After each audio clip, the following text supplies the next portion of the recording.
कि चक्रवर्ती दशरथ तुमसे अधिक प्रेम करते हैं, लेकिन तुम्हें तो पता भी नहीं। मझली मां कैकेयी प्रसन्न हो गई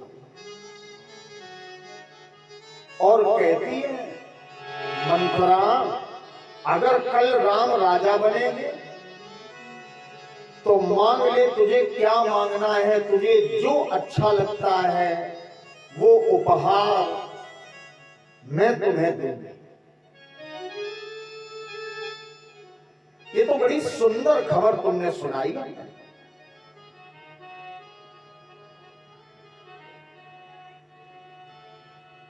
ये बोली कि मुझे उपहार नहीं चाहिए, लेकिन महारानी जी, राम राजा बन रहे हैं और भरत यहां है नहीं, इस बात का मुझे बहुत कष्ट है। कैकेयी ने इसको फटकारा और कहा कि दासी, अगर तुझे इस बात का कष्ट है तो तुम क्या सूर्यवंश की परंपरा नहीं जानती? हमारे यहाँ जेठा स्वामी बनता है और छोटे भाई सेवक होते हैं। जेठ स्वामी सेवक लघु भाई, यह दिनकर कुल रीत सुहाई। मेरे वंश की ये परंपरा है, मेरे वंश की ये मर्यादा है, उसी के अनुकूल तो ये हो रहा है। और तुम दासी मेरे घर को तोड़ने की, मेरे घर को विभक्त करने की, मेरे घर को बांटने की बात करना।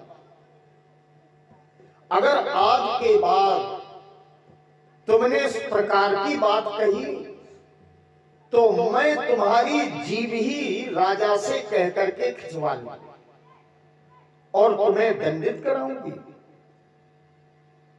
तू तो प्रिय बोलती है, आज इतना अप्रिय क्यों बोलने लगी? और जानती है दासी कि तुम्हारी स्वामिनी कैकेयी ने तुझ पर कभी क्रोध नहीं किया, लेकिन आज तो बड़ा सुदिन है, सुमंगल है, शुभ घड़ी है कि तेरी कही हुई बात पूर्ण होने जा रही है, अर्थात राम राजा बनने जा रहा है। मांग ले जो कुछ मांगना। अब यहां कैकेयी की एक बात बड़ी महत्वपूर्ण है, जरा सुनेंगे। पहले हम लोग रामचरितमानस की चौपाइयां, इसमें फिर अर्थ देखें। जेठ स्वामी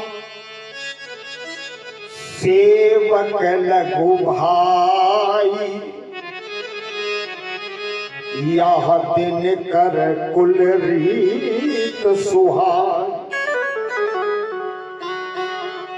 राम तिलक जो साचु काली, देऊ मांग मन भावत आली। तूने इतनी सुंदर सूचना मुझे दी, अब मैं तुझे दासी नहीं मानती, आली। आली माने सखी, तू मेरी प्रिय सखी हो गई। आज तुझे जो अच्छा लगे वो मुझसे मांग ले। और राम का विरोध तुम कर रही हो। हम किसी की बात होती तो कुछ विचार करती, कैकेयी बोली, लेकिन मैंने तो राम की परीक्षा ली है। कौशल्या सम सब महतारी, राम ही सहज सुभाय प्यारी। राम जितना प्रेम अपनी मां कौशल्या से करते हैं, उतना ही प्रेम मुझसे करते हैं। उनको तो सभी माताएं प्रिय है, मेरा इतना भोला राम है। और दासी, एक बात मैं बताऊं, मुंह पर करही स्नेह विसेखी,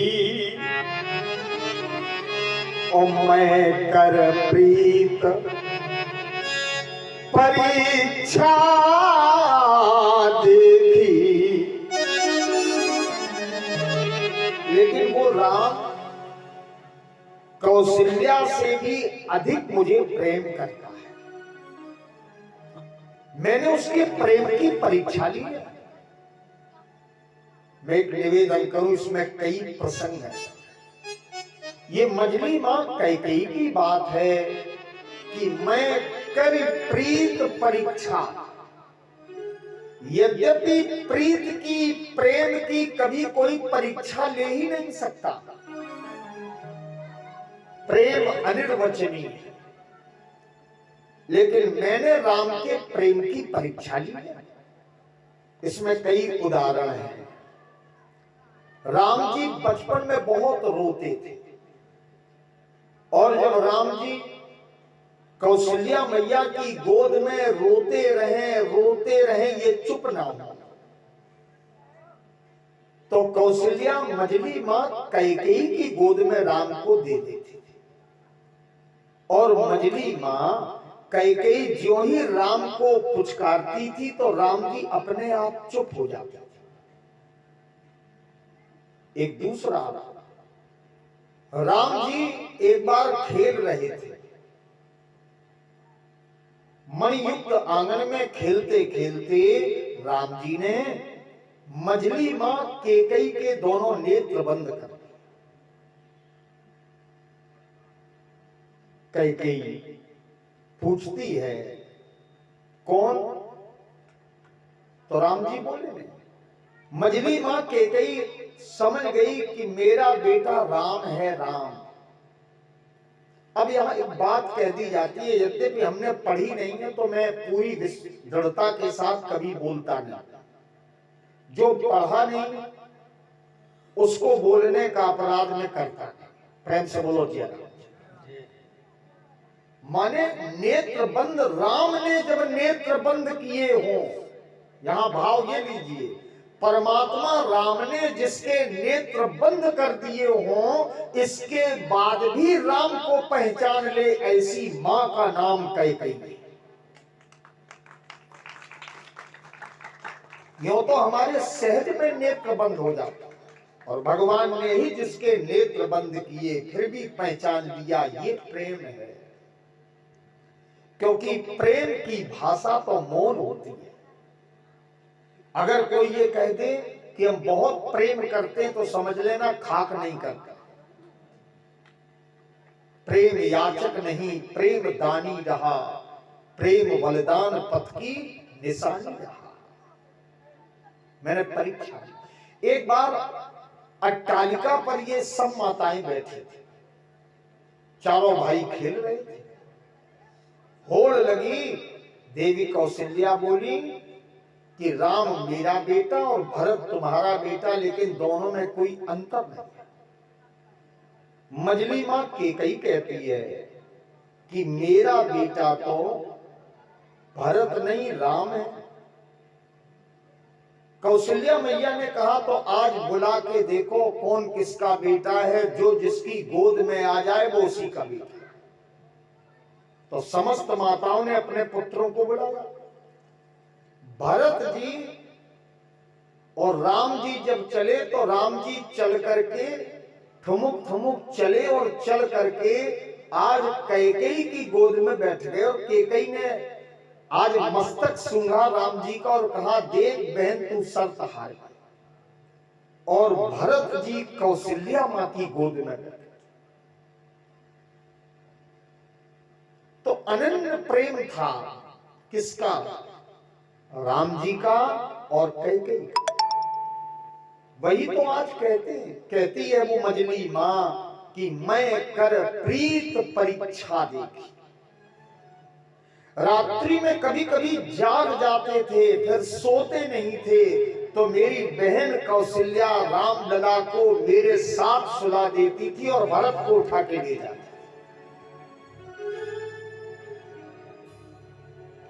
और अगर विधाता जन्म दे, संसार में गृहस्थ जीवन जीने का अवसर यदि परमात्मा दे, तो प्रत्येक माँ को राम जैसा पुत्र दे और सीता जैसी पुत्र वधू दे, अन्यथा गृहस्थ जीवन का कोई महत्व नहीं। जानती है दासी, राम मुझे प्राणों से अधिक प्रिय है, और उसके तिलक में तुम्हें कष्ट क्यों है, तुम्हें क्षोभ क्यों है, तुम्हें दुख क्यों है, तुम्हें पीड़ा क्यों है? कई कई समझ गई कि राम से मंथरा को प्रेम नहीं, तो मजली मां केकई कहती क्या है,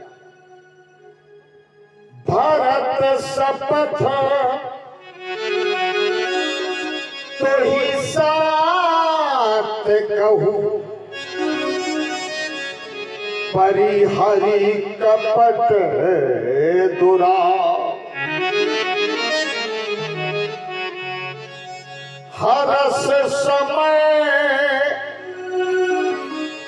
विषमो करसी, कारण मोही सुना। प्रसन्नता के समय तुम कष्ट व्यक्त कर रही हो, दुखी हो रही हो,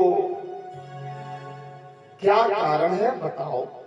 तुम्हें भरत की सौगंध है, जो तुम्हारे भीतर है उसको प्रकट करो, सत्य बयां करो। ये कहने लगी, महारानी जी बस क्षमा करो, अब हम कुछ कहने लायक नहीं। एक बार हमने चर्चा कर दी, मेरी सभी इच्छाएं पूर्ण हो गई। पता नहीं क्यों मेरा ये सिर फोड़ने के योग्य है। देखो, चाहे भरत राजा बने अथवा राम राजा बने, महारानी जी मुझ दासी का इसमें कोई लाभ नहीं है। भाई भरत राजा बन जाए तो भी हमें दासी का कर्म करना है, और राम जी राजा बन जाए तो भी हमें दासी का कर्म करना है। कोई भी राजा बने, लेकिन हम कहा अब ठाकुर सुहाती। महारानी जी, अब कभी आपके हित की बात मैं नहीं करूंगी। क्या करूं? मेरा तो ये सिर ये फोड़ने के योग्य है, स्वभाव ही मेरा बुरा है। देखो, जब कोई व्यक्ति लालच की बात करे और आप उस लालच में न फंसे, तो वो व्यक्ति फिर अपने को कोसता है। ये भी एक प्रकार है कई को अनुकूल बनाने का। हमारा तो सिर तोड़ने के योग्य है, फोड़ने के योग्य है। हमें कोई कष्ट नहीं था, हमने तो ये कष्ट, ये दुख, ये पीड़ा मोल ले ली। और अब जो भी कहूंगी मैं तुमसे बना बना करके ही चर्चा करूंगी, क्योंकि मुझे कोई मतलब नहीं। लेकिन एक बात है महाराज, तुमने भरत को जन्म दिया है, लेकिन भरत को अपनी गोद में खिलाया तो हमने, पालन पोषण तो हमने किया है। को न होए हमें का हानि, राजा कोई भी बने। जब इसने ऐसी बात कही और कहा, देवी अब तुम क्षमा करना, आज के बाद मुझे तुम्हारा हित हो या अहित हो या अपकार हो, मुझे कोई मतलब नहीं। इसके कपट भरे वचन सुने बाबा तुलसी बाबा ने एक वर्णन किया कि जैसे संगीत के शब्दों में हिरनी मोहित हो जाती है, वैसे इसकी भाषा के शब्दों ने आज केकई को हिरनी की तरह मोहित कर लिया। कथा से एक शिक्षा मिलती है कि संगत कभी भी जीवन में गलत नहीं करनी चाहिए। बुरी संगति का प्रभाव स्वभाव पर पड़ जाता है। वो केकई जो राम को सर्वाधिक प्रेम करती थी, उसके स्वभाव को भी इसने बदल दिया। अंत में इसने अपनी बात कही कि एक बात सोच लो महारानी जी, अगर यही सब चलता रहा तो इसने न जाने कितनी कथाएं सुनाई हैं कि, और एक कथा इसने बड़ी प्रमाणित सुना दी का अगर राजा राम बन गए तो भरत और शत्रुघ्न को जेल खाने में रहना पड़ेगा, और तुम्हें कौशल्या की सेवा करनी पड़ेगी। कैकेयी को भी क्रोध आया और बोली कि मैं अपना जीवन अपने मायके में व्यतीत कर लूंगी, लेकिन जियब न करत सवत सेवकाई, मैं सौत की सेवा जीते जी नहीं करूंगी। प्रेम से बोलो जय राम जी। जैसे ये शब्द आया सौत की सेवा, तो समझ गई कि अब मेरी बात का प्रभाव पड़ गया। अभी तक कहती थी कौशल्या मेरी बड़ी बहन, अब कहा जियत न करब सवत सेवकाई, अब मेरा प्रभाव पड़ गया। जैसे इसने ये बात कही तब ये दासी समझाती है कि तुम देखो सगी नहीं हो, एक उदाहरण हम तुम्हें बता रहे हैं। और एक दोहे में अयोध्या कांड में बाबा वर्णन करते हैं, आप सब जानते हैं इस दोहे को। कद्रू बनितै दीन दुख तुम्हें कौशला दे,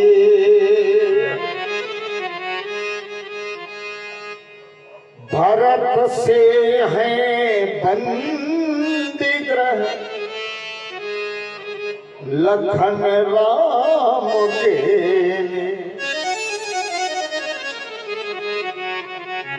कद्रू ने अपनी सगी बहन बनिता को दुख दिया था। प्रेम से बोलो जय राम। अच्छा ये कथा सुनी आपने, कद्रू ने क्या दुख दिया बनिता, दासी क्यों बनाया था? सूर्य भगवान के एक दिन दोनों बहनें बैठी। अब उसमें मूल में बात ये थी कि बनिता के दो बेटे हुए, एक का नाम था गरुण और एक का नाम था अरुण। गरुण भगवान के वाहन बने और जो अरुण थे वो सूर्य भगवान के सारथी बने। और कद्रू से उत्पन्न हुए थे काले काले सर्प। तो एक की संतानें इतने ऊंचे पद पे और दूसरे की सांप पैदा हुई, तो इन बहनों में आपस में ईर्ष्या उत्पन्न हो गई। आप अनुभव करना, एक ही घर में दोनों बहनें जब होती हैं तो बहुत प्रेम होता है, लेकिन विवाह के बाद उन दोनों में भी कुछ न कुछ कंपटीशन आ जाता है। अनुभव करना इस बात का। कद्रू और ये बनिता ये सगी बहनें थी। कश्यप ऋषि की 13 पत्नियां थी, उनमें ये 2 थी। एक दिन दोनों में शर्त लगी कि सूर्य भगवान के घोड़ों का रथ सफेद है, ये बनिता ने कहा। कद्रू बोली नहीं काला है। शर्त लग गई कि कल सूर्य भगवान निकलेंगे और अगर घोड़ों का रंग काला दिखाई पड़ा तो तुम्हें मेरी गुलामी करनी पड़ेगी। रात्रि का समय था। माता कद्रू ने आज्ञा दी और कहा, पुत्रों को आज्ञा दे दी और कहा सूर्य के घोड़ों में तुम लिपट जाओ। तो काले काले सर्प चले और सूर्य भगवान के सियंदन में जो 7 घोड़े जुते थे उन्हीं में ये लिपट गए। प्रातः काल का समय, जैसे ही रथ आया तो कद्रू कहती है, बहन देखो सूर्य भगवान के घोड़ों का रंग श्वेत है कि काला? तो लिपटे थे सर्प, तो कैसा रंग दिखाई पड़ा? काला। श्वेत होते हुए भी छल के माध्यम से वनिता बोली, कारण कुछ भी हो बहन, आज तो काला दिख रहा है। कद्रू बोली, तो हम महारानी और तुम मेरी दासी। तब कद्रू ने अपनी बहन वनिता से अपनी दास्ता, अपनी गुलामी कराई और नाना प्रकार के कष्ट दिए। आज वही समझाती है मजली रानी केकई को कि वो तो सगी थी, तब कष्ट दिया, और कौशल्या तुम्हारी सगी नहीं है, तुम्हें बहुत कष्ट देगी। तुम सौत के स्वभाव को महारानी जानती नहीं हो। देखो ये कथा कुछ आगे भी जाती है। जब बहुत दुखी हो गई तो वनिता के पुत्र गरुण जी ने एक बार पूछ दिया, मां तुम दास्ता करती हो और ये तुम पर आज्ञा करती है, हुक्म चलाती है, कारण क्या है? तब बड़ी मुश्किल से मां ने पुत्र को ये मर्म बताया कि इस प्रकार से मैं शर्त हार गई।